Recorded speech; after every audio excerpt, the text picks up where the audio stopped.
அன்புக்குரியவர்கள், இந்த நாளை நம்முடைய தியானமானது அழிவிலிருந்து ஆரம்பம் என்ற ஒரு தலைப்பை பெற்றிருக்கிறது. இன்னொரு வார்த்தையிலே ஹோப் அவுட் ஆஃப் ஹோப்லெஸ்னஸ். அழிவிலிருந்து ஆரம்பம், நம்பிக்கையற்ற நிலையிலிருந்து நம்பிக்கை, முடிவிலிருந்து துவக்கம் என்ற பொருளிலே இந்த நாளில் நம்முடைய ஆணுடைய வார்த்தையை நாம் தியானிக்க இருக்கிறோம். இங்கே முதலாவது வசனத்தில் நாம் கவனிக்கின்ற செய்தி என்ன? வேதாகம தேவன் யார்? அவருடைய குமாரனாய் இயேசு கிறிஸ்து யார்? The person. இயேசு கிறிஸ்து யார் என்கின்ற தகவலை முதல் வசனத்திலே சந்திக்கிறோம். The person.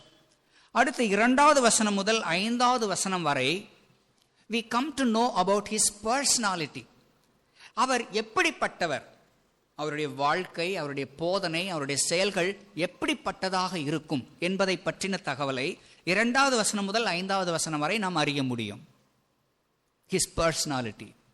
3வது, இப்படிப்பட்ட இந்த நபர் இப்படிப்பட்ட தனது தன்மைகளோடு தம்முடைய திருச்சபைக்கு தன்னை வெளிப்படுத்தியிருக்கிற நிலையிலே அந்த திருச்சபையிலே காணப்படுகின்றதான குணாதிசயங்கள் என்ன? ஏன் இப்படிப்பட்ட ஒரு நபர் தன்னை வெளிப்படுத்தப்பட்டிருக்க வேண்டும்? The purpose. எதற்காக இயேசு கிறிஸ்து வந்தார்? எதற்காக இயேசு தன்னை இப்படிப்பட்ட நபராக திருச்சபைக்கு தன்னை அறிமுகப்படுத்த வேண்டியதுடைய அவசியம் என்ன? The purpose. இந்த 3 குறிப்புகளை நாம் சுருக்கமாக இந்த நாளிலே கற்றுக்கொள்ள முயற்சி செய்வோம். முதலாவதாக த பர்சன். கவனிக்கணும். The person. ஈசா என்னும் அடிமரத்திலிருந்து ஒரு துளிர் தோன்றி, ஓகே, அவன் வேர்களிலிருந்து ஒரு கிளை எழும்பி செழிக்கும். போன வாரத்திலே இயேசு ஏன் பெத்லகேமிலே பிறந்தார் என்பதை பற்றி தியானித்தோம். பெத்லகேம் என்பது யூதாவிலே ஆயிரங்களுக்குள் ஒரு பெரிய பட்டணம் என்று அல்ல, ஆயிரங்களுக்குள் சிறந்த பட்டணம் என்றும் அல்ல, ஆயிரங்களுக்குள் நீ சிறிதாக இருந்தோம். இஸ்ரவேலை ஆளப்போகிற ஒரு உன்னிடத்திலிருந்து புறப்படுவார் என்ற செய்தியின் அடிப்படையிலே இத்தனை மகத்துவமுள்ள ஆண்டவர் ஒரு எளிய குக்கிராமத்திலே தோன்றுவதற்கு சித்தம் கொண்டது என்பது அவருடைய தாழ்மையை வெளிப்படுத்துகிறது என்பதை நாம் கற்றோம். அந்த வரிசையிலே இங்கு நாம் கவனிக்கின்ற செய்தி என்ன? ஈசா என்னும் அடிமரத்திலிருந்து ஒரு துளிர் தோன்றி. யார் இந்த ஈசா? தாவீதின் தந்தை. ஓகே, தாவீதின் தகப்பன். இயேசு கிறிஸ்துவுக்குள்ள பல பெயர்கள், பல முகவரிகளில் ஒன்று தாவீதின் குமாரன். ஆபிரகாமின் குமாரனும் தாவீதின் குமாரனுமாகிய இயேசு கிறிஸ்துவின் வரலாறு என்று மத்தேயு 1 அதிகாரம் 1 வசனம் ஆரம்பிக்கிறது. கவனிக்கணும்.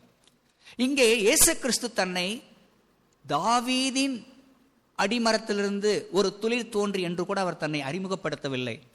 தாவீதின் தகப்பன் ஈசா. பெருசா சொல்றதுக்கு ஒண்ணுமே கிடையாது, ஒரு சாதாரண மனுஷன். தாவீது ராஜாவானதுனால மட்டும்தான் ஈசான்ற ஒருத்தரை தெரிய வருது, இல்லைன்னா அதுவும் தெரிஞ்சிருக்காது. ஓகே, கவனிக்கணும்.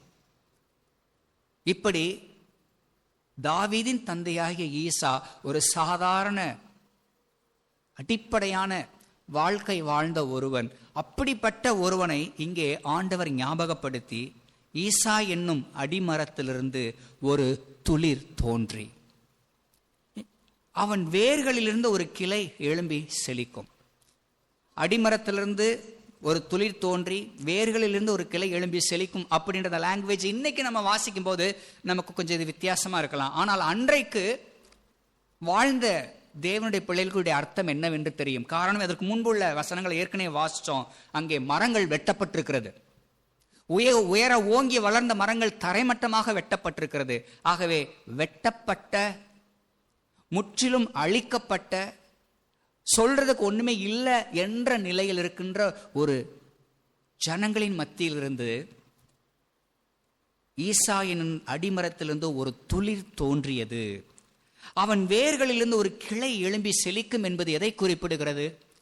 இந்த பிரதான உன்னதமான வேதாகம தேவன் தமது குமாரனாக இயேசு கிறிஸ்துவை இந்த பூமியிலே அனுப்புவதற்காக அவர் தெரிந்து கொண்ட நபர்கள் என்பவர்கள் சமுதாயத்திலே உயர்ந்த அந்தஸ்திலோ சமுதாயத்திலோ பெரிய கோடீஸ்வரர்களாக இருந்தார்கள் என்று அல்ல. நானெல்லாம் பிரயோஜனப்படுவேனா? என்னையெல்லாம் இந்த சமுதாயம் அங்கீகரிக்குமா என்ற கேள்விகளோடு வாழ்ந்த ஒரு சாதாரண மனிதன்தான் ஈசா. அந்த ஈசாவை தேவன் இங்கே முன்னிலைப்படுத்தி இருப்பது என்பது எதை குறிப்பிடுகிறது?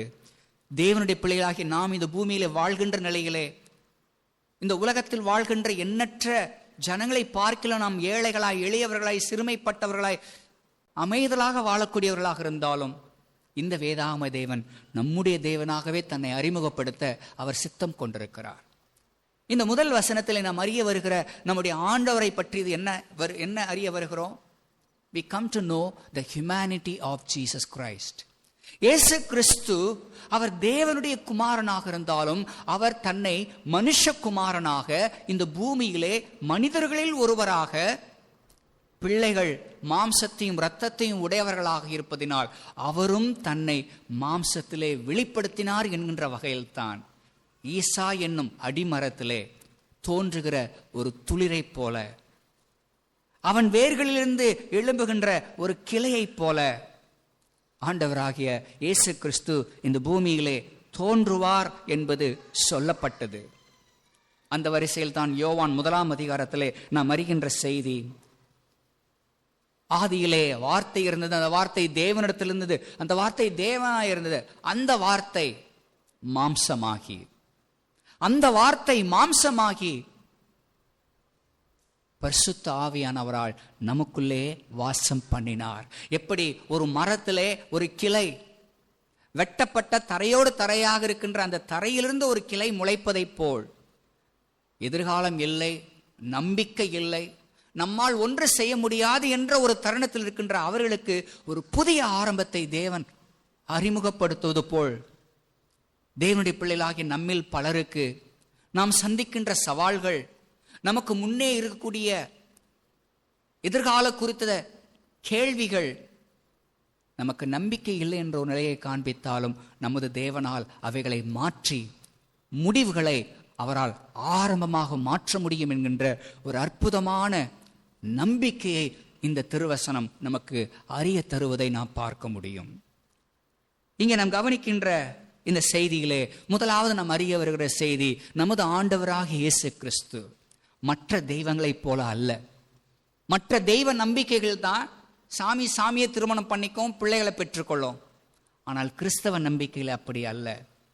வேதாகம ஆண்டவர் தன்னை நம்மை போலவே இந்த உலகத்திலே மாம்சத்திலே வெளிப்படுத்தி நம்முடைய பாடுகள், பலவீனங்கள், கஷ்ட நஷ்டங்கள் எல்லாவற்றையும் அனுபவித்த நிலையிலே சோதிக்கப்படுகிற நமக்கும் பாடுபடுகிற நமக்கும் உதவி செய்வதற்கு அவரால் முடியும் என்ற அற்புதமான நம்பிக்கையின் செய்தியை அறிய தருகிற வரிசையிலே இந்த ஆண்டவராகிய இயேசு கிறிஸ்துவை குறித்து அன்றைய சீஷர்கள் கூறின சாட்சி என்ன என்பதை அறிய 1 யோவான் 1 அதிகாரத்துக்கு நம்முடைய வேதத்தை திருப்பும் பொழுது 1 யோவான் 1 அதிகாரத்திலே முதல் வசனத்திலே இயேசு கிறிஸ்துவை குறித்து அன்றைக்கு அவர்கள் கூறின சாட்சியின் வார்த்தைகள் என்ன? ரைட், ஆதி முதல் இருந்ததும், கவனிக்க வேண்டும், ஆதி முதல் இருந்ததும். இயேசு கிறிஸ்துவின் ஆரம்பம் பெத்லகேம் அல்ல. அவர் ஆதி முதல் இருந்தவர்.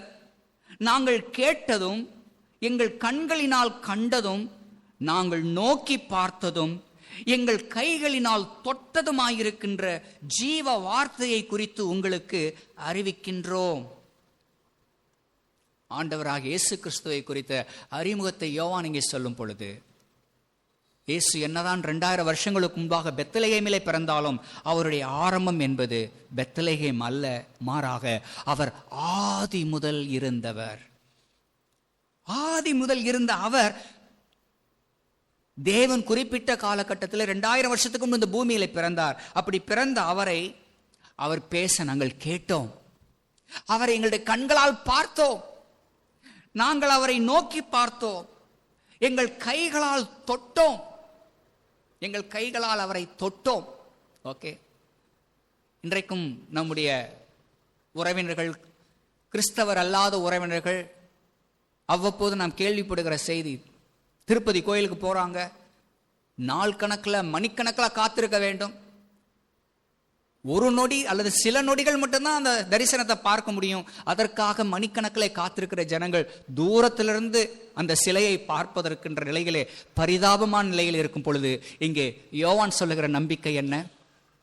எங்கள் கண்களால் பார்த்தது, எங்கள் காதுகளால் கேட்டது, எங்கள் கைகளால் தொட்டது, எங்கள் கைகளால் தொட்டதுமான ஜீவ வார்த்தையை இயேசு கிறிஸ்துவை குறித்து உங்களுக்கு அறிவிக்கிறோம் என்று சொல்கின்ற வகையிலே, எப்படி ஒரு வெட்டப்பட்ட மரத்திலிருந்து துளிர் தோன்றுமோ அதே போல் தேவன் தம்முடைய குமாரனாக இயேசு கிறிஸ்துவை இந்த உலகத்திலே நம்மில் ஒருவராக நம்மை போல அனுப்புவதற்கு சித்தம் கொண்ட நிலையிலே இந்த ஆண்டவராக இயேசு கிறிஸ்து நமது மூத்த சகோதரனாகவும், நம்முடைய நண்பராகவும், நம்முடைய மீட்பராகவும், நம்முடைய தகப்பனாகவும் தன்னை அறிமுகப்படுத்தி இருப்பது என்பது நம் ஒவ்வொருவருக்கும் அது நம்பிக்கையின் செய்தியாக இருக்கிறது. இஸ்லாமியர்கள் பல நேரத்தில் இயேசு கிறிஸ்துடைய தெய்வீகத்தை அங்கீகரிப்பதில்லை. அவர்களை பொறுத்தளவுக்கு கடவுள் எப்படி மனுஷனாக முடியும்? அதுதான் அவருடைய கேள்வி. கடவுள் எப்படி மனுஷனாக முடியும்? மனுஷன் என்றாலே பாவிதானே, மனுஷன் என்றாலே துன்மார்க்கன் தானே. ஆக இயேசு கிறிஸ்து இந்த பூமியிலே மாம்சத்திலே பிறந்தார். அப்படி மாம்சத்திலே பிறந்தது என்பதே அவர் ஒரு பாவி, ஒரு சாதாரண மனுஷன்தான், நம்மை போல அவர் ஒரு மனுஷன்தான். இதுதான் அவருடைய நம்பிக்கை. அவருடைய தெய்வீகத்தை அவர்கள் ஏற்றுக்கொள்வதில்லை. ஆனால் கவனிக்க வேண்டும், மனுஷன் என்பவன் படைப்பின் அடிப்படையிலே அவன் பாவி அல்ல. கவனிக்கணும், படைப்பின் அடிப்படையிலே அவன் பாவி அல்ல. நமது முதல் பெற்றோர்கள் ஆதாம் ஏவாளுடைய பாவத்திற்கு பின்புதான் அவன் பாவியாக மாறுகின்றான். படைப்பின் அடிப்படையிலே தேவன் மனிதனை தமது சாயலாகவும் தமது ரூபத்தின்படி பரிசுத்தமாய் நீதி நிறைந்தவனாகவே அவர் படைத்தார். இதை குறித்து பிரசங்கியின் புஸ்தகம் 7ஆம் அதிகாரம் 29வது வசனத்திலே நாம் வாசிக்கும் பொழுது, தேவன் மனிதனை செவ்வையானவனாக உண்டாக்கினார். படைப்பின்படி மனிதன் பாவி அல்ல, துன்மார்க்கன் அல்ல. வீழ்ச்சிக்கு புறம்தான் அவன் பாவியாக, துன்மார்க்கனாக மாறின ஒரு நிலையை நாம் அறிய வருகின்றோம். அடுத்து நாம் கவனிக்க வேண்டிய செய்தி, இந்த இயேசு கிறிஸ்து தன்னை மாம்சத்திலே வெளிப்படுத்துவதன் மூலம், ஈசாயின் அடிமரத்திலே தோன்றின துளிர் அல்லது அவன் வேர்களிலிருந்து ஒரு கிளை எழும்பி செழிக்கும் என்ற வார்த்தையின்படி இயேசு கிறிஸ்துனுடைய ஆரம்பம் மிகவும் எளிமையான தரையில ஒண்ணா. ரைட், இந்த துளிர் சொல்லுகிற துளிர் மரத்துக்கு மேல உச்சியிலிருந்து வர்றது கிடையாது. மரத்துக்கு மேல உச்சியில நிறைய கிளைகள் வரும். ஆனால் இங்கே நம்ம பார்க்கிற துளிரும் கிளையும் என்பது தரை மட்டத்தில் தரையோடு தரையாக இருக்கக்கூடிய ஏற்கனவே வெட்டப்பட்டிருக்கிற அந்த ரூட்லேருந்து முளைக்கும். இங்கே நீங்கள் பார்த்தீங்கன்னா நிறைய அந்த மாதிரி தேக்கு மரம்லாம் அப்படி வந்திருக்கும். அப்புறமா நீங்கள் பாருங்கள், ஓகே, தரை வெட்டப்பட்டிருக்கும், ரூட்லேருந்து முளைச்சி மேலே வந்திருக்கும். அதே போலதான் இயேசு கிறிஸ்து வேதாகம தேவன் நம்மில் ஒருவருக்கும் தூரமானவர் அல்ல. நம்மில் ஒருவருக்கும் அவர் தூரமானவர் அல்ல. நம் சரீரத்திலே நாம் சந்திக்கின்ற உபாதைகள் என்ன என்று அவருக்கு தெரியும். நம்முடைய குடும்ப சூழ்நிலையில் நாம் சந்திக்கின்ற சவால்கள் என்ன என்பது அவருக்கு தெரியும். காரணம், இயேசுவும் ஒரு குடும்பத்தில் பிறந்து வாழ்ந்தவர். கிட்டத்தட்ட அந்த குடும்பத்துடைய எல்லா சுமைகளையும் சுமந்தவர். அவருக்கு எல்லாமே தெரியும். ஆகவே நம் இதயத்தை பகிர்ந்து கொடுக்கலாம், நாம் ஜெபிக்கலாம். நம்முடைய காரியங்களை பகிர்ந்து கொள்ளும் பொழுது அவருக்கு 100% புரியும். இந்த இயேசு கிறிஸ்து நம்மில் ஒருவராக நமக்காக வந்தவர் என்பதை மத்தேயு சுவிசேஷம் 1ஆம் அதிகாரத்தில் முதல் 16 வசனங்களும், லூக்கா சுவிசேஷத்திலே 3ஆம் அதிகாரத்திலே 23 முதல் 38 வரையிலான வசனங்களும் இயேசுவுக்கும் நமக்கும் உள்ள உறவு என்ன என்பதை சிறப்பாக விளக்குகிற நிலையிலே இயேசு மாம்சத்திலே வெளிப்பட்டார். மாம்சத்திலே வெளிப்பட்ட நம்ம எல்லா நேரத்திலும் நம்மளை குறைச்சே மதிப்பிட வேண்டிய அவசியம் இல்லை. நான் பலவீனமானவன், நான் குறை உள்ளவன். நோ, படைப்பின்படி நாம் பலவீனமானவர்கள் அல்ல. தேவனுடைய அனாதி தீர்மானத்தின்படி இப்பொழுது நாம் மீண்டும் புது சிருஷ்டியாகி இருக்கின்றோம். ஆகவே நம்மால் சோதனைகளை ஜெயிக்க முடியும், பாவத்தை மேற்கொள்ள முடியும் என்பதை நமக்கு நாமே ஞாபகப்படுத்திக் கொள்ள வேண்டிய அவசியத்திலே நாம் இருக்கிறோம் பிரியமானவர்களே. அடுத்து நாம் சந்திக்கின்ற செய்தி, the personality of Jesus Christ. முதலாவது, இயேசு கிறிஸ்து யார்? இயேசு தன்னை மாம்சத்திலே வெளிப்படுத்தி நம்மில் ஒருவராக தன்னை அறிமுகப்படுத்துவதற்கு அவர் வெட்கப்படுத்தவில்லை. அடுத்து இரண்டாவது நாம் கவனிக்கின்ற நிலையிலே அவருடைய குணாதிசயங்கள் என்ன? the characters of Jesus Christ. okay, the characters of Jesus Christ. வசனம் 2 பார்க்கிற செய்தி, ஞானத்தையும் உணர்வையும் அருளும் ஆவியும் ஆலோசனையும் பலனையும் அருளும் ஆவியும், அறிவையும் கர்த்தருக்கு பயப்படுகிற பயத்தையும் அருளும் ஆவியும் ஆகிய கர்த்தருடைய ஆவியானவர் அவர் மேல் தங்கியிருப்பார். கர்த்தருக்கு பயப்படுதல் அவருக்கு உகந்த வாசனையாயிருக்கும். அதைத் தொடர்ந்து 5 வசனங்கள் வரைக்கும் நாம் சந்திக்கின்ற செய்திகள் என்ன? இந்த ஆண்டவராகிய இயேசு கிறிஸ்து நீதியுள்ளவர், இரக்கமுள்ளவர். தன் கண் கண்டபடி தீர்ப்பு செய்ய மாட்டார். தன் காதிலே விழுந்த செய்தியின்படி அவர் நியாயம் தீர்க்க மாட்டார். நீதியின்படி ஏழைகளை நியாயம் விசாரிப்பவர், யதார்த்தத்தின்படி பூமியுள்ள சிறுமையானவர்களுக்கு தீர்ப்பு செய்பவர். அதே நேரத்திலே அநீதியையும் அநியாயக்காரரையும் விசாரிப்பவர், கேள்வி கேட்பவர். ஓகே, நீதி அவருக்கு அரைக்கட்டும், சத்தியம் அவருக்கு இடைக்கச்சயமாய் இருக்கும் என்பது சொல்லுகின்ற செய்தி என்ன? இந்த இயேசு கிறிஸ்து என்னதான் மாம்சத்தில் இந்த பூமியிலே நம்முடைய சாயலிலே நம்முடைய ரூபத்திலே நம்மை போலவே பிறந்தாலும் வாழ்ந்தாலும் தேவனுடைய முழு குணாதிசயத்தையும் சுமந்தவராய், முழு குணாதிசயத்தையும் உடையவராய் அவர் அந்த பூமியிலே வாழ்கின்றார். இங்கே நாம் அறிய வருகிற செய்தி, ஞானம், உணர்வு, அறிவு, கர்த்தருக்கு பயப்படுகிற பயம், இவைகளை இயேசு கிறிஸ்து பெற்றிருந்ததை நாம் இங்கே பார்க்கிறோம். கவனிக்க வேண்டும். இயேசு கிறிஸ்து இந்த பூமியில் அவர் பிறந்த பொழுது, மாம்சத்தில் அவர் பிறந்த பொழுது, அவருடைய இளம் வயதை குறித்து நாம் அதிகமாக வாசிக்கவில்லை. அவ்வப்போது யூடியூப் போன்ற தளத்திலே இயேசுவின் காணாமல் போன வருடங்கள், 12 வயதிலிருந்து 30 வரைக்கும் இயேசு எங்க போனார்? சிலர் சொல்லுகிற கதைகள், அவர் இந்தியாவுக்கு வந்தார், இங்கே பிரசங்கம் பண்ணார், இங்கே வாழ்ந்தார் அப்படின்னு சிலர் நம்பிக்கை இருக்கிறது.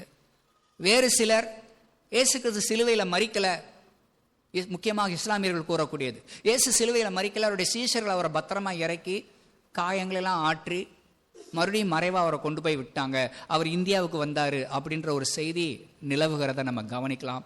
அவைகள் அனைத்துமே தவறான செய்திகள். இயேசு கிறிஸ்துவை குறித்து நாம் அறிகின்ற வரிசையிலே லூக்கா 2ஆம் அதிகாரத்திலே 39-40 வசனங்களை நாம் வாசிக்கும் பொழுது, இயேசு கிறிஸ்துடைய தாயார் வருஷந்தோறும் அவர்கள் பண்டிகைக்கு செல்வது அவருடைய வழக்கம். லூக்கா 2ஆம் அதிகாரம் 40வது வசனத்திலே, கர்த்தருடைய நியாயப்பிரமாணத்தின்படி சகலத்தையும் அவர்கள் செய்து முடித்த பின்பு கலிலேய நாட்டிலுள்ள தங்கள் ஊராகிய நாசரேத்துக்கு திரும்பி போனார்கள். ஓகே, திரும்பி போனார்கள். பிள்ளை வளர்ந்து, தட் இஸ் எப்போ பேபியா இருக்கும்போது, குழந்தை 8 நாள் குழந்தையில நடந்த சம்பவம் அது. பிள்ளை வளர்ந்து ஆவிகளை பலன் கொண்டு ஞானத்தினால் நிறைந்து தேவனுடைய கிருபையும் அவர் மேல் இருந்தது. 41, அவருடைய தாய் தகப்பன்மார் வருஷந்தோறும் பஸ்கா பண்டிகையில் எருசலேமுக்கு போவார்கள். அவருக்கு 12 வயதான போது அவர்கள் அந்த பண்டிகை முறைமையின்படி எருசலேமுக்கு போய், கிட்டத்தட்ட முதல் 12 வருஷங்கள் இங்கே கவர் ஆயிடுச்சு. ஓகே, வருஷந்தோறும் அவர்கள் ஆலயத்துக்கு போவாங்க, பண்டிகைக்கு போவாங்கன்றது வருது. அடுத்து அவருக்கு 12 வயதான போது அவர்கள் அந்த பண்டிகை முறையின்படி எருசலேமுக்கு போய், பண்டிகை நாட்கள் முடிந்து திரும்பி வருகிற போது பிள்ளையாகிய இயேசு எருசலேமில் இருந்து விட்டார். இது அவருடைய தாயாருக்கும் யோசேப்புக்கும் தெரியாதிருந்தது. ஓகே, 12 வயசு வரைக்கும் இங்க நம்ம குறிப்பை பார்க்கிறோம். அடுத்து 12 வயசுக்கு மேல என்ன நடந்தது? ஓகே, 46வது வசனம், 3 நாளைக்கு பின்பு அவர்கள் தேவாலயத்தில் போதகர் நடுவில் உட்கார்ந்திருக்கவும் அவர்கள் பேசுகிறதையும் கேட்கவும் அவர்களை வினாவும் கண்டார்கள். அவர் பேச கேட்ட யாவரும் அவருடைய புத்தியையும் அவர் சொன்ன மறுத்தரங்களை குறித்து பிரமித்தார்கள்.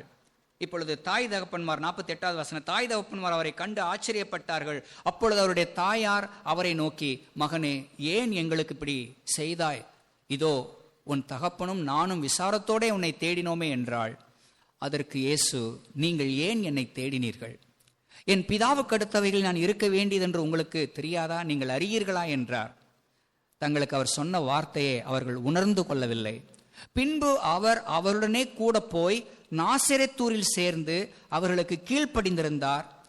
அவருடைய தாயார் இந்த சங்கதிகளை எல்லாம் தன் இருதயத்திலே வைத்து கொண்டாள். ஓகே,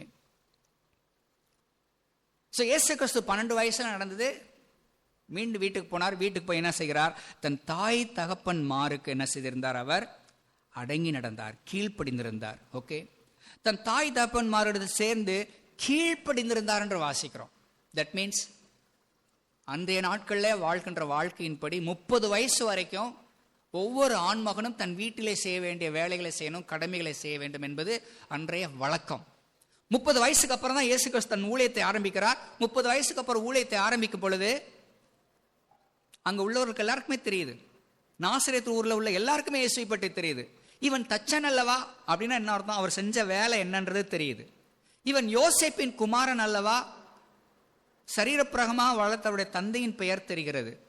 இவனுடைய சகோதர சகோதரிகளாம் நம்முடைய மத்தியில் இருக்கிறார்கள் அல்லவா அப்படின்னா என்ன அர்த்தம்?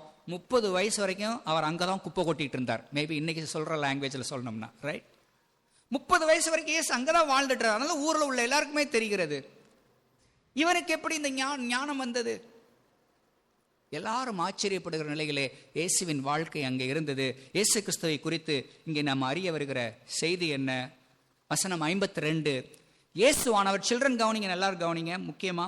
இயேசுவானவர் ஞானத்திலும் வளர்த்தியிலும் தேவ கிருபையிலும் மனுஷர் தயவிலும் அதிகமாய் விருத்தி அடைந்தார். ஓகே, இயேசுவனுடைய வளர்ச்சியை குறித்து நாம் வாசிக்கின்றோம். ஞானத்திலே, வளர்த்தியிலே, தேவ கிருபையிலும் மனுஷர் தயவிலும் அதிகமாய் விருத்தி அடைந்தார். கவனிக்கணும். இயேசு கிறிஸ்துடைய வளர்ச்சியை குறித்து என்னென்ன பார்க்கிறோம்?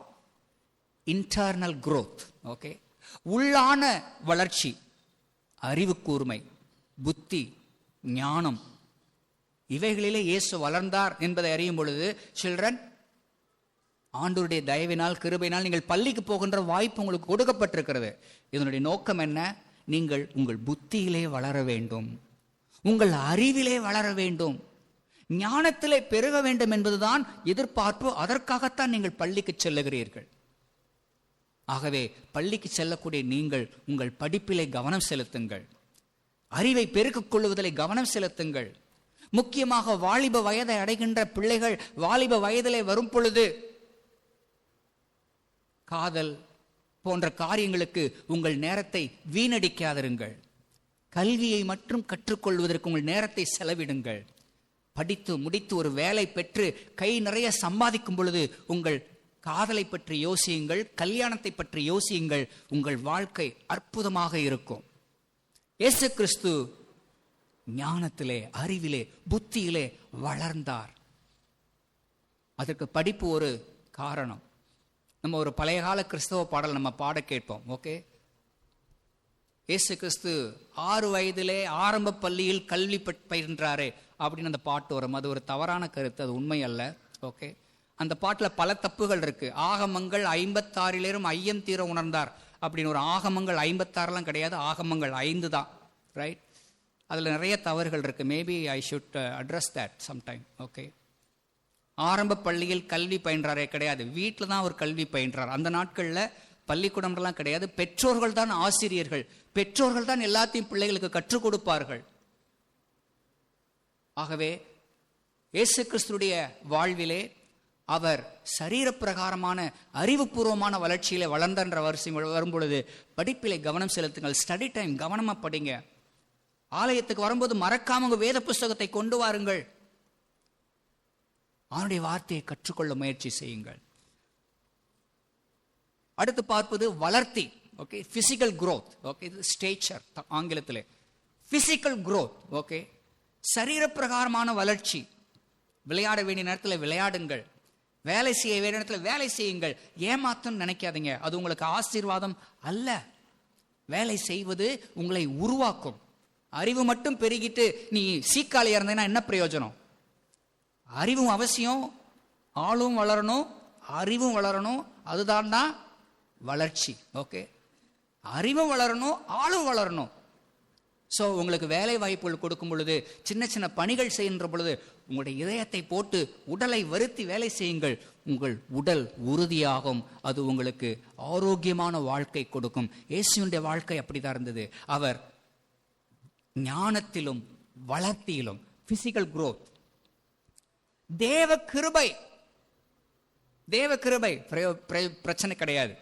ஆனால் அடுத்து நம்ம வாசிக்கிற வார்த்தை ரொம்ப முக்கியமான வார்த்தை, மனுஷர் தயவு. கவனிக்கணும். இயேசு கிறிஸ்து தேவன், தேவனாக இருக்கின்ற அவருக்கு மனுஷர் தயவு தேவையே இல்லை. கவனிக்கணும். தேவனாக இருக்கின்ற அவருக்கு மனுஷர் தயவு தேவையே இல்லை. ஆனால் இயேசுவை குறித்து அறிய வருகிற செய்தி என்ன? மனுஷர் தயவிலும் அதிகமாய் விருத்தி அடைந்தார் என்பது. நம்ம எல்லாரும் இந்த பூமியில தான் வாழ்றோம். நமக்கு எல்லாருக்குமே மனுஷன் தேவை. நம்ம யாரும் தனித்தீவுல தனிக்காட்டு ராஜாவாக கடவுள் நம்மை வைக்கவில்லை. நாம் சக மனிதர்களோடு அன்பாக பழகி, சக மனிதர்களை நேசித்து, சக மனிதர்களோடு நல்ல சிநேகிதத்தை, சகோதரத்துவத்தை பெருக்கிக் கொள்வதற்கு எப்போதுமே முயற்சிகள் எடுக்க வேண்டும். காரணம் இல்லாம யாரையும் பகைச்சுக்க கூடாது. காரணம் இல்லாம யாரோடைய சண்டை போடக்கூடாது. மற்றவர்கள் நம்மளோடு பழகுவதற்கேற்ப நம்முடைய தோற்றம் இருக்க வேண்டும், நம்முடைய தோரணை இருக்க வேண்டும். மனம் போல இருக்கணும் அப்படின்னு ஒருபோதும் நினைக்க கூடாது. சம்டைம்ஸ் முடி வெட்டுறது ஆக்வர்டா இருக்கும், பக்கத்திலே அடுத்தவங்க வராத மாதிரி இருக்கும். நீ போடுற ட்ரெஸ்ஸு பர்சனாலிட்டியை இம்ப்ரூவ் பண்ற மாதிரி இருக்கணும். தேய்ச்சி உன்னை குறைத்து மதிப்படை போல் இருக்கக்கூடாது.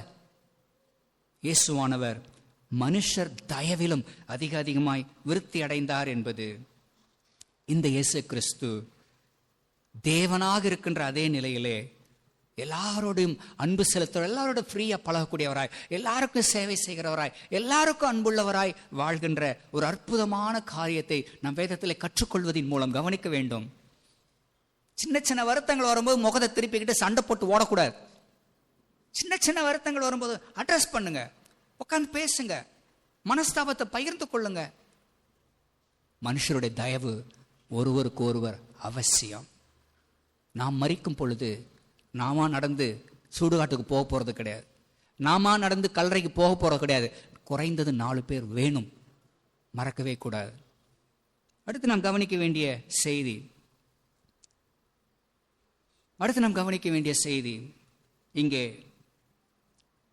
இயேசு கிறிஸ்து எப்படிப்பட்ட நபர், எப்படிப்பட்ட தன்மையுடையவர் என்பதை அறிகின்ற வரிசையிலே 2வது வசனம் முதல் 5வது வசனம் வருகின்ற வார்த்தைகளிலே நமது ஆணுடைய தன்மையை பற்றி வாசிக்கிறோம். இதை நம்ம வாசிக்கும் பொழுது அவருடைய பிள்ளைகளாகிய நாமும் அப்படிதான் இருக்கணும் அப்படின்னு நினைக்கணும்.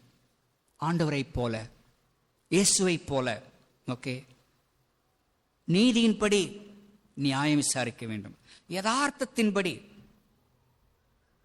தீர்ப்பு செய்ய வேண்டும். திட்டமிட்டு யோசித்து கண்ணிங்கா நோ, அப்படி அல்ல. யதார்த்தம், கிறிஸ்தவ வாழ்விலே யதார்த்தம், பரமார்த்தியம் நம்ம சொல்றது பரமார்த்தியமா இருக்கணும். ஓகே, கண்ணில் பட்டது காதல கெட்டதை வச்சு எதையுமே நம்ம முடிவு பண்ணிட கூடாது. எதையும் தீர்க்க விசாரிக்க வேண்டும். அதையும் தாண்டி தீமை செய்பவர்களுக்கு நன்மை செய்யக்கூடிய பிள்ளைகளாய், பகைப்பவர்களை நேசிக்கிறவர்களாய், சபிப்பவர்களை ஆசீர்வதிக்கிறவர்களாய் இயேசுவை போல நம் வாழ கற்றுக்கொள்ள வேண்டும். அடுத்து 3வதாக நாம் பார்க்கின்ற செய்தி the purpose. ஏன் இயேசு இப்படி மாம்சத்தில் அவர் வெளிப்பட வேண்டும்? ஏன் இயேசு கிறிஸ்து இப்படிப்பட்ட தன்மை உடையவராய், தயால குணத்தை உடையவராய் தம்முடைய திருச்சபைக்கு தன்னை அறிமுகப்படுத்த வேண்டியதுடைய நோக்கம் என்ன? the purpose, நோக்கம் என்ன? 6வது வசனம் முதல் 10வது வசனம் வரை நாம் வாசிக்கின்றது தான் நோக்கம். என்ன நோக்கம்? அங்கே ஓனாய், அப்பொழுது ஓனாய் ஆட்டுக்குட்டியோடு தங்கும், புலி வெள்ளாட்டுக்குட்டியோட படுத்துக்கொள்ளும், கன்றுக்குட்டியும் பாலசிங்கமும் காளையும் ஒருமித்திருக்கும், ஒரு சிறு பையன் அவைகளை நடத்துவான். Okay, a complete transformation. கவனிக்கணும், கிறிஸ்தவ வாழ்க்கை என்பது 100% மாற்றப்பட்ட வாழ்க்கை. the fiercest animal. ஓகே, ஓனாய், புலி, சிங்கம், இதெல்லாமே இதுல வருது. ஓனாய், புலி, சிங்கம் வேட்டைக்கு பெயர் பெற்றவைகள், வீரத்துக்கு பெயர் பெற்றவைகள், வேகத்துக்கு பெயர் பெற்றவைகள். மெர்சிலெஸ்லி சாதாரண ஹார்ம்லெஸ் அனிமல்ஸை போட்டு தாக்கும், ரைட்? ஆனா இப்ப எங்க எப்படி இருக்குது? இப்ப எப்படி இருக்குது? they are so friendly. they forgot its wild nature. தன்னுடைய இயல்பான தன்மையை கூட, தன்னுடைய குணாதிசயத்தை கூட மாற்றி இருப்பதை நாம் பார்க்கிறோம். ஓகே, தேவனுடைய பிள்ளைகள் என்பவர்கள் அப்படித்தான் இருக்கணும். நாம் ரட்சிக்கப்படுவதற்கு முன்னாடி எப்படி வேணாலும் நம்ம இருந்திருக்கலாம். ஆனால் ரட்சிக்கப்பட்ட நிலையிலே நம்முடைய வாழ்க்கை 100% மாற்றம் பெற்றதாக இருக்க வேண்டும். 100% மாற்றம். ரட்சிக்கப்படுறதுக்கு முன்னாடி நான் இப்படி கோவப்படுவேன், இப்பயும் கோவப்படுறேன். நோ, அப்படி அல்ல. ரட்சிக்கப்படுறதுக்கு முன்னாடி கோவப்பட்டேன், இப்பயும் அவசியப்படும் போது கோவப்படணும், நியாயமான நிலையில கோவப்படணும். அப்ப நான் எப்படி கோவப்பட்டனோ அதே போல கோவப்பட்டனா அப்புறம் எனக்குள் மாற்றம் இல்லை என்று அர்த்தம். ஓகே. ஓநாய் ஆட்டுக்குட்டியோட தங்கும், புலி வெள்ளாட்டுக்குட்டியோட படுத்துக்கொள்ளும், கன்றுக்குட்டியும் பாலசிங்கமும் காளையும் ஒருமித்திருக்கும். Call to be in unity, ஐக்கியம். ஐக்கியம். நம்ம ஒவ்வொருவருக்கும் ஒவ்வொரு குணாதிசயம் இருக்கும், நம்ம ஒவ்வொருவருக்கும் ஒவ்வொரு விருப்பம் இருக்கும், ஒவ்வொருவருக்கும் ஒரு வெறுப்பு இருக்கும். அவைகளெல்லாம் தூர வைத்து விட்டு நாம் எப்படி சேர்ந்து இருப்பது, நாம் எப்படி ஒன்றித்திருப்பது. மீண்டும் ஒரு கிறிஸ்மஸ் சீசனை நாம் வரவேற்க போகிறோம். இன்னும் 10 நாள்ல, ஒரு வாரத்தில் டிசம்பர் மாசத்துல போறோம். டிசம்பர் 1 வந்த உடனே நமக்கு கிறிஸ்மஸ். மகிழ்ச்சி, நல்ல விஷயம். ஆனால் அதற்கு நாம் ஆயத்தமாவது நியாயமான ஆயத்தம் என்றால் அது எப்படி இருக்க வேண்டும், கவனிக்க வேண்டும். ஐக்கியம். நான் யாரோடாயிலும் நல்மனம் பொருந்தாமல் இருக்கிறேனா, நான் யாரோடாயிலும் என்னை விட்டு கொடுக்காமல் இருக்கிறேனா, நான் இன்னும் யாரோடையும் பகைமை உணர்வோடு இருக்கிறேனா, எல்லாத்தையும் ஓரப்படுத்துவோம், எல்லாத்தையும் தூரப்படுத்துவோம். அதைத்தான் செய்கிறது சிங்கமும் ஓநாயும் புலியும். அவைகள் இயற்கைக்கு மாறாக ஆட்டுக்குட்டியோட தங்குகின்றது, இயற்கைக்கு மாறாக வெள்ளாட்டுக்குட்டியோட படுத்துக் கொள்ளுகிறது, இயற்கைக்கு மாறாக அவைகளோடும் ஒருமித்திருப்பது என்பது எதை கூறுகிறது? நான் நீதியாகத்தான் இருக்கிறேன், நான் பரிசுத்தமாகத்தான் இருக்கிறேன், பரவாயில்லை, பலவீனமாக இருக்கிற என் சிநேகிதனை, என் சகோதரனை அரவணைக்கிறேன், நேசிக்கிறேன். நான் எல்லாவற்றிலும் சரியாக இருக்கிறேன், நல்லதுதான். எல்லாவற்றிலும் பலவீனமாக இருக்கிற என் சகோதரனுக்காக நான் ஜெபம் செய்கிறேன், அவனுக்கும் என்னிடத்திலே இடம் தருகிறேன். அதைத்தான் நாம் இங்கே பார்க்கிறோம். உண்மையாகவே நாம் கிறிஸ்துமஸை வரவேற்க ஆயத்தமாக இருக்கிறோம் என்றால், இயேசு கிறிஸ்துனுடைய பிறப்பை கொண்டாடுவதற்கு நாம் ஆயத்தமாக இருக்கிறோம் என்றால், அவர் எதற்காக பிறந்தார், ஏன் பிறந்தார், யாருக்காக பிறந்தார் என்ற அடிப்படை கேள்விகளுக்கு பதிலை காண்கிறவர்களா இல்லாத பட்சத்திலே இந்த கிறிஸ்மஸ் எந்த வகையிலும் போன கிறிஸ்மஸை விட சிறப்பான ஒன்றா இருக்க போறது கிடையாது. வருஷம் கிறிஸ்மஸ் வரும், வருஷம் ஈஸ்டர் வரும், அப்படியே வாழ்ந்துட்டு ஓட வேண்டியதான். ஆனால் இந்த கிறிஸ்மஸ் அப்படி இருக்க வேண்டாம். நாம் வேலை செய்கிற இடத்திலே, நமது குடும்பத்திலே, நமது திருச்சபையிலே யாரோடாயிலும் நமக்கு மனஸ்தாபம் இருக்கிறதா, யாரோடாயிலும் நமக்கு விருப்பு வெறுப்பு இருக்கிறதா, அவைகளை அமர்ந்து பேசி சரி செய்து நாம் எப்படி ஒன்றித்திணை இருக்க முடியும்? சிங்கம் ஒன்று, புலி ஒன்று, கரடி ஒன்று, அதுக்குரிய குணாதிசயம் வேற. ஆட்டுக்குட்டிக்கும் வெள்ளாட்டுக்குட்டிக்கும் உள்ள குணாதிசயம் வேற. இது பலமா இருக்கும், இது பலவீனமா இருக்கும். இது வேகமா இருக்கும், இது வேகமே இருக்காது. இது எவ்வளவு வேகம் ஓடினாலும் ஜெயிக்கும், ஆனா இதெல்லாம் ஓடின தடுத்து கீழே விழுந்துரும். ஆனால் 2 பேரும் ஒன்னாக இருக்க முயற்சி செய்வது என்பது என்ன? தேவனுடைய திருச்சபை என்பது பலமுள்ளவர்கள், பலவீனர்கள், வசதியானவர்கள், ஏழைகள், படித்தவர்கள், படிக்காதவர்கள், இவர்கள் அனைவருமே கிறிஸ்துவுக்குள் ஒன்றாக இருப்பதை குறித்துதான் உண்மையான கிறிஸ்தவம்.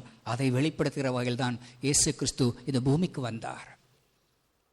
இயேசு இந்த பூமிக்கு வந்த பொழுது நடந்த நிகழ்வுகள் என்ன? சாஸ்திரிகள் தேடி வருகிறார்கள். அன்றைய நாட்களிலே சாஸ்திரிகள் என்பவர்கள் யார்? ராஜாவுக்கு இணையாக இருப்பவர்கள். ஓகே. அந்த நாட்களிலே படித்தவர்கள், அறிவு நிறைந்தவர்கள், அவர்கள் தான் மன்னன்களாக மாறுவதற்கான வாய்ப்புகள் அதிகம். இன்னைக்கு மாதிரி அப்படி கிடையாது. சாஸ்திரிகள் கொண்டு வந்த செய்தியை ஏரோது ராஜா மதிக்கிறான். ஏரோது ராஜா பயப்படுறார்.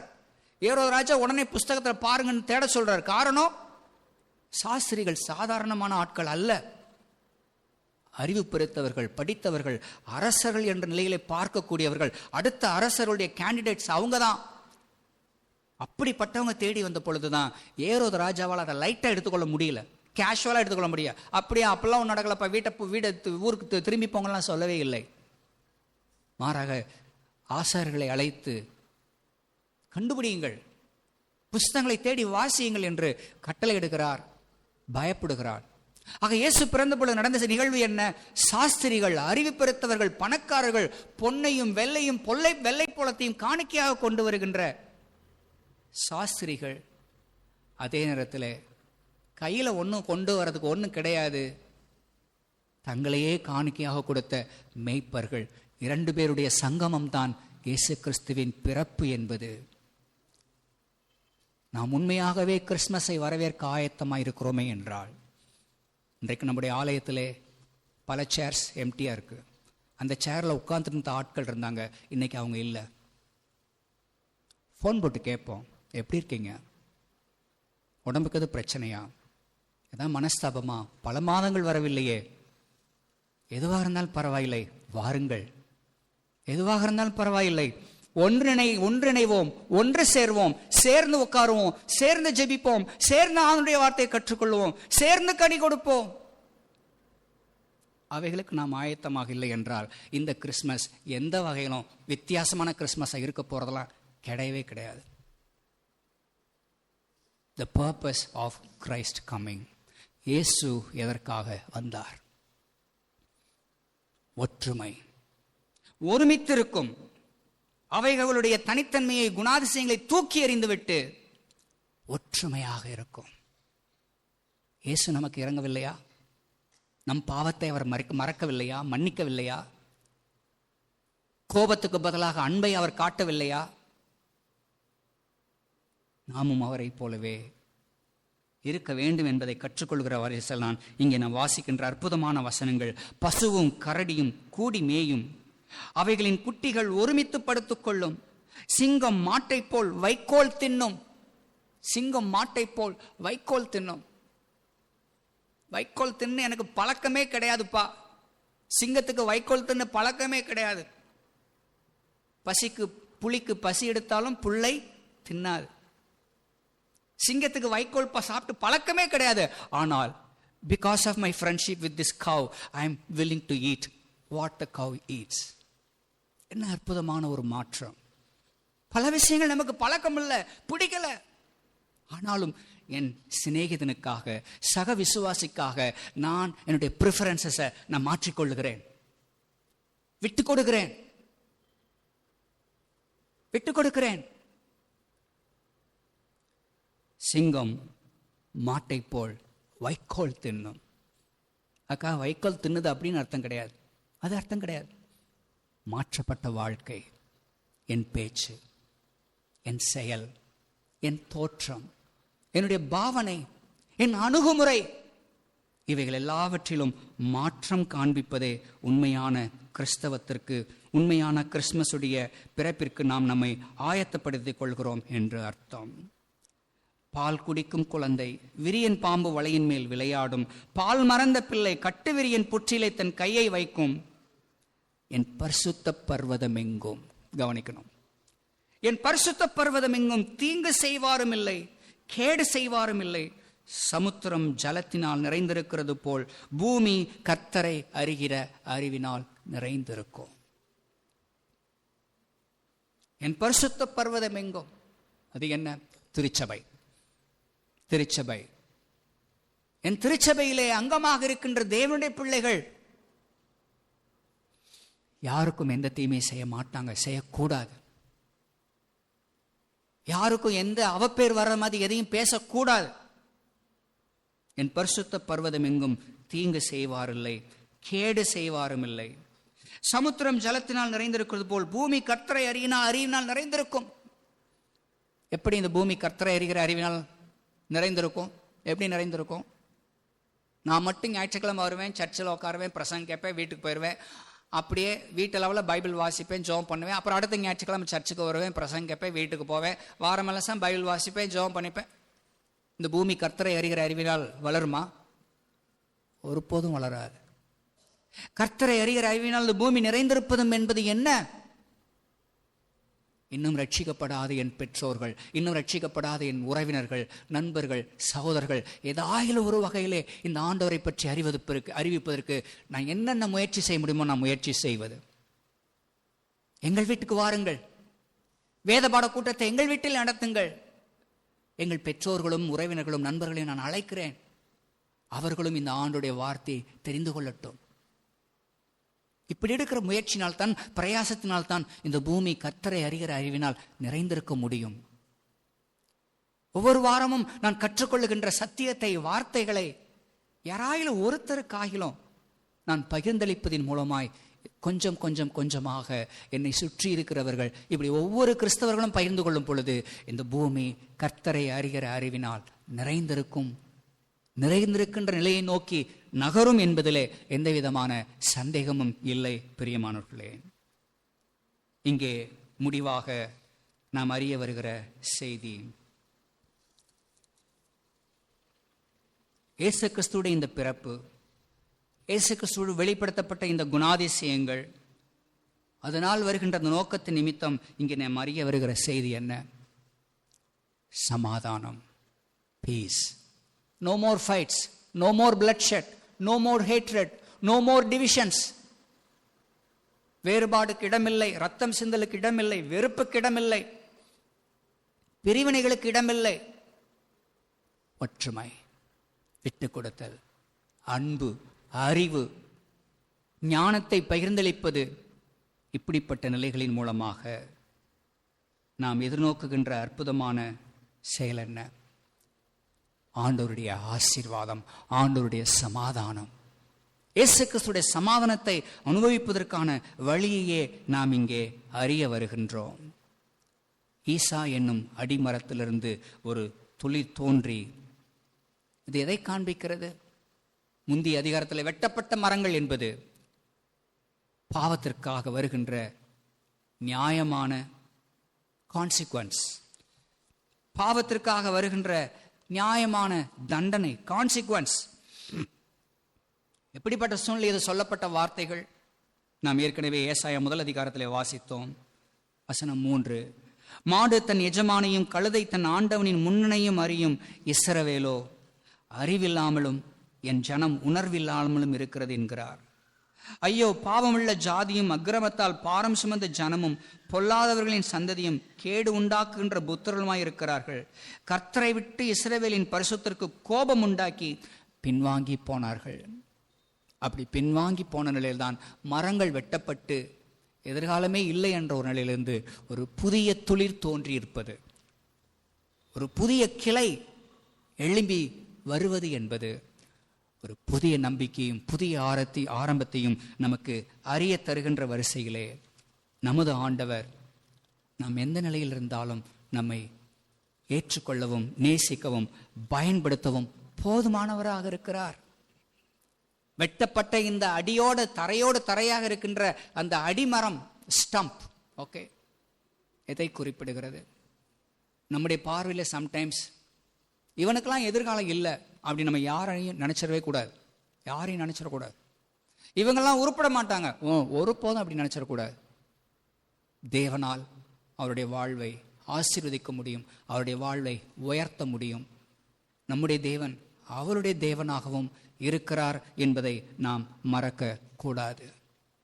வெட்டப்பட்ட மரம், ஒரு புதிய துளிர். இன்னும் ஓரிரு வாரத்திலே நம்ம எல்லாரும் நம்முடைய வீட்டை அலங்கரிக்க போகிறோம். கிறிஸ்மஸ் ட்ரீ என்ற ஒரு ட்ரீயை கொண்டு வந்து வீட்டில் வைக்க போகிறோம் அல்லது சர்ச்சில் வைக்க போகிறோம். இன் மோஸ்ட் கேஸஸ் அந்த ட்ரீலாம் ஆர்டிஃபிஷியல் ட்ரீஸ், உண்மையான ட்ரீஸ் கிடையாது. ட்ரீயை போலவே தோற்றத்தை உடைய ஒரு பிளாஸ்டிக்னால அல்லது பேப்பர்னால் ஆன ஒரு மரம், அதில் ஜீவன்லாம் இருக்காது. ஓகே, வேத புஸ்தகம் ஆரம்பிக்கும் பொழுது ஒரு மரத்தோடு ஆரம்பிக்கிறது. வேத புஸ்தகத்தின் நடுநிலையாக இருக்கின்ற இயேசு கிறிஸ்து சிலுவையில் அறையப்பட்ட மரமும் ஜீவனற்ற வெட்டப்பட்ட அந்த மரத்திலே இயேசு கிறிஸ்து தொங்குகிற நிலையிலே நமக்கு சொல்லுகின்ற செய்தி என்ன? தேவனுக்கும் நமக்கும் இடையே சமாதான காரணராய், நம்மையும் தேவனையும் இணைக்கின்ற வகையிலே சமாதான காரணராய் ஆண்டவராக இயேசு கிறிஸ்து இந்த பூமிக்கு வந்தார். அதே போல நாமும் நம் ஒவ்வொருவரும், எனக்கு தெரிய 2 தேவனுடைய பிள்ளைகள் ஒற்றுமை இல்லாமல் இருக்கிறார்களா? என் பலத்திலே அதை ஒற்றுமை வருவதற்கு நான் இயேசுவை போல ஒரு காரணமாக இருக்க வேண்டும். பிதாவாகிய தேவனுக்கும் மனுக்குலத்துக்கும் பிரிவினை, பகையாக என்ற நடுச்சுவரை தகர்த்து குமாரனாக இயேசு கிறிஸ்து சமாதான காரணத்தை உண்டாக்கினது போல் இந்த வருகின்ற கிறிஸ்மஸ் அர்த்தமுள்ள ஒரு கிறிஸ்மஸாக இருக்க வேண்டுமே. ஆனால் நாம் சமாதானம் பண்ணுவதற்கு, சமாதானம் பண்ணுகிறவர்கள் தேவனுடைய புத்திரர் என்று எண்ணப்படுவார் என்ற வார்த்தையின்படி நாம் சமாதானக்காரர்களாக இருக்க தேவன் நம்ம ஒவ்வொருவருக்கும் உதவி செய்வாராக. ஆமேன்.